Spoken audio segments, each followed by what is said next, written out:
Everyone, this is doctor कफील खान। मुझे भी cold हुआ है। 3-4 दिन से मेरी बच्ची को भी खांसी आ रही थी और तो हमने सोचा क्यों ना इसी पे हाइपर एक्टिव एयरवे डिसऑर्डर, खासकर उन बच्चों के लिए वीडियो है जिन बच्चों को सीज़न स्टार्ट होते ही सर्दी, खांसी, हल्का बुखार और सांस फूलने की बीमारी हो जाती है। ये बेसिकली जैसे ही जाड़ा स्टार्ट होता है, यानी दिसंबर, जनवरी फर्स्ट वीक और फरवरी, जब जाड़ा जाता है फरवरी लास्ट और मार्च के, या कोई भी सीज़न में चेंज आता है, उनमें ये होता है। होने के कारण क्या होते हैं? तो 50% केस उसमें देखा गया है कि अगर माँ बाप या फैमिली में किसी को भी, खानदान, दूर का खानदान, यानी यूएस में ही बटा हुआ, आप इंडिया में हो, यूएस में भी आपके चाचा के, बाबा के कोई रिश्तेदार हों, उनको अगर है तो बच्चों में जीन कहीं ना कहीं से घूम के, एक बड़ा पेड़ मान लीजिए और इसकी एक शाखा मान लीजिए, तो वो जीन टहल के घूम के आप में आ ही जाता है। तो एक तो कारण आनुवंशिक होता है, दूसरे इन्वायरमेंटल फैक्टर बहुत होता है। जैसे अगर बच्चा पैदा हुआ हो, वो उसका वज़न 2.5 किलो से कम हो, प्री मेच्योर यानी टाइम से पहले बच्चे पैदा हो गए हों, या बच्चों को बॉटल दूध का जो पिलाया जाता है, बाहर का गाय या भैंस का दूध या बॉटल का दूध 6 महीने से पहले स्टार्ट कर दिया गया हो, या फिर आपके घर में कोई पेट हो, कैट हो, डॉग हो, काऊ हो, कोई भी पेट हो, या आप बहुत सॉफ्ट टॉय रखे हुए हो, आपके घर में कारपेट हो, घर में किसी को बार बार खांसी आ रही है, तो ये सारे फैक्टर बच्चे को प्रीडिस्पोज करते हैं, बच्चे का वज़न कम हो। अच्छा, सिम्टम्स क्या होते हैं बच्चे को? जैसे ही मौसम चेंज होता है उसको हल्की सर्दी, खांसी, नाक बहने लगती है, हल्की खांसी आती है, जो कि धीरे धीरे बढ़ते बढ़ते रात में ज़्यादा आती है। कुछ बच्चों की सांसें चलने लगती है, यहाँ गड्ढा हो जाता है और पसलियाँ भी तेज़ तेज़ चलने लगती है। बच्चा दूध पीना कम कर देता है, बहुत छोटा बच्चा होता है, माँ का ब्रेस्ट सक करके और फिर रुक जाता है, फिर थोड़ी देर बाद सक करता है, बहुत ज़्यादा रोता है। कुछ बच्चे जो होते हैं वो खाना छोड़ देते हैं, दिन भर टिन टिन टिन टिन रोते रहते हैं, चिड़चिड़ाते हैं। तो ये सारे सिम्टम उसमें आते हैं। ट्रीटमेंट पार्ट क्या है? आप अपने से दवाएं नहीं दें। सबसे इम्पॉर्टेंट है, झोला छाप डॉक्टरों से बचें।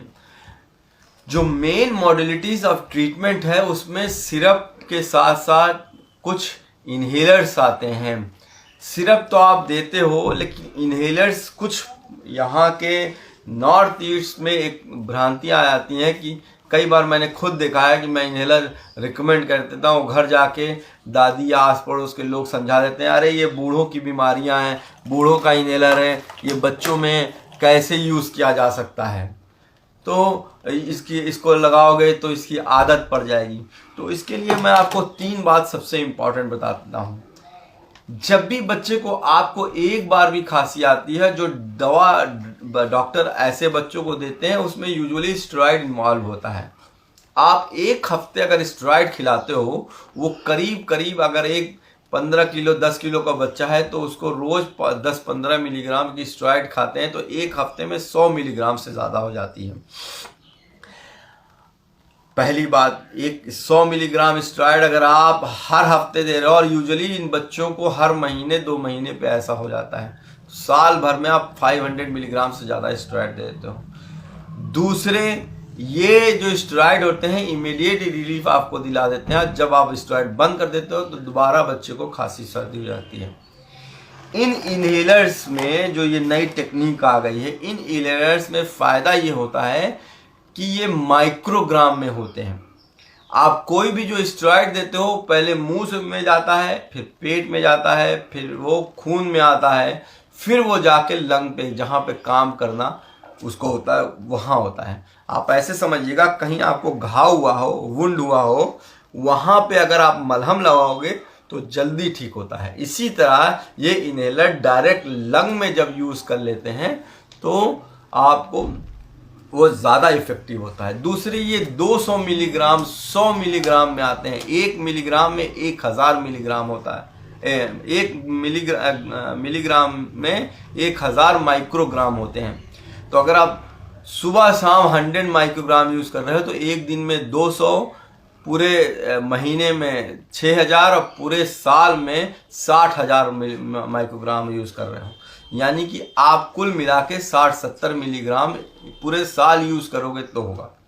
दूसरे इसका यूज़ करने का फ़ायदा ये है कि कंटिन्यूअस जब आप यूज़ करते हो तो आपके बच्चों को जो हर महीने, 1.5 महीने, 2 महीने पे डॉक्टर को जाना पड़ रहा है, बार बार जो खांसी हो रही है, उससे राहत मिल जाती है।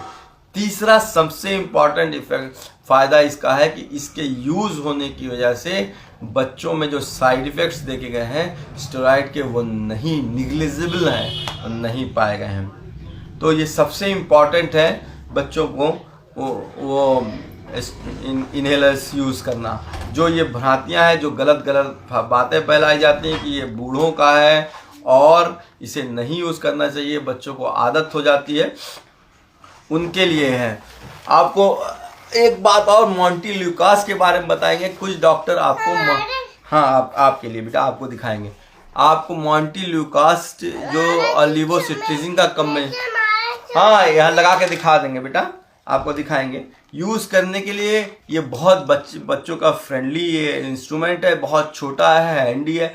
आप हॉस्पिटल में यूज़ कर सकते हैं, ट्रेवल में यूज़ कर सकते हैं, घर में यूज़ कर सकते हैं। बच्चों को सिखाना होता है। मेरी बच्ची तो समझ लीजिए 1 साल से यूज़ कर रही है और इतनी ट्रेंड हो गई है कि वो खुद यूज़ कर लेती है। दिखा दो बेटा, एक बार पापा को दिखा दो कैसे यूज़ करते हैं। वाह वाह वाह वाह। और लगाना है इसको, 1 टाइम प्रेस करना है और 10 से 30 सेकंड गिनना है।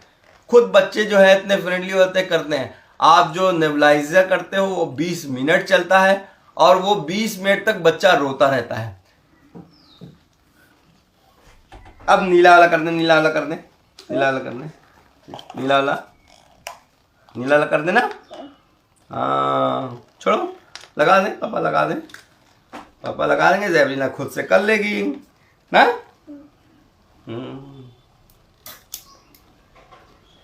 ट्विंकल ट्विंकल सुना दो, ट्विंकल ट्विंकल सुना दो बेटा। तो बच्चा खेल खेल में कर देता है। इसे सुबह शाम करना है आपको। दोनों ड्रग अलग अलग है, एक लिवोलिन है, वीडियोकार्ड है, उसके बारे में हम दूसरे वीडियो में बात करेंगे कैसे इसको यूज़ करना है।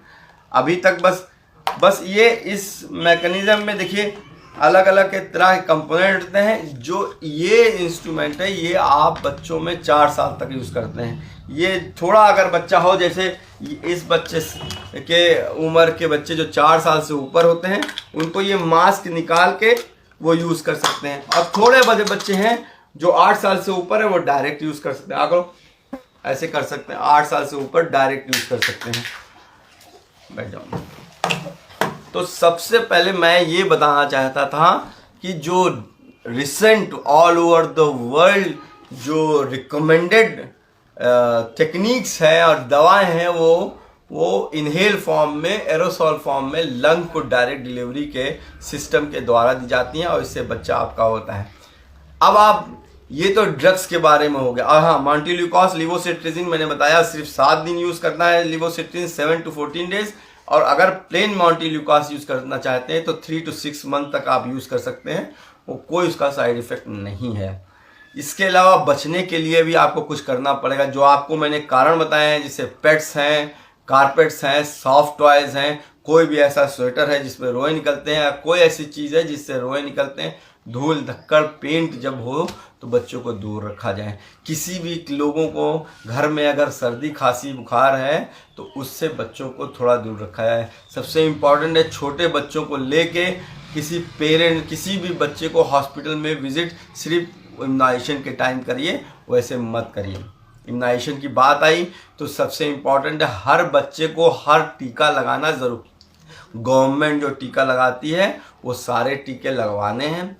हाँ, जो टीके आपको कुछ इम्पॉर्टेंट हैं वो ऐसे बच्चों में लगने चाहिए जैसे न्यूमोकोकल आता है और इन्फ्लुएंजा का टीका आता है। इन्फ्लुएंजा का टीका आपको हर महीने अपने बच्चे को 6-6 महीने पे लगवाना चाहिए। सबसे लास्ट में कहूँगा कि जो बात बच्चों को सबसे ज़्यादा परेशान करती है वो ये है कि रात में बच्चों को कंबल में कम कपड़ों के साथ सुलाया जाता है और सुबह उठा के फ़ौरन वो टॉयलेट भागते हैं या उनको बिस्तर से बाहर निकाल दिया जाता है।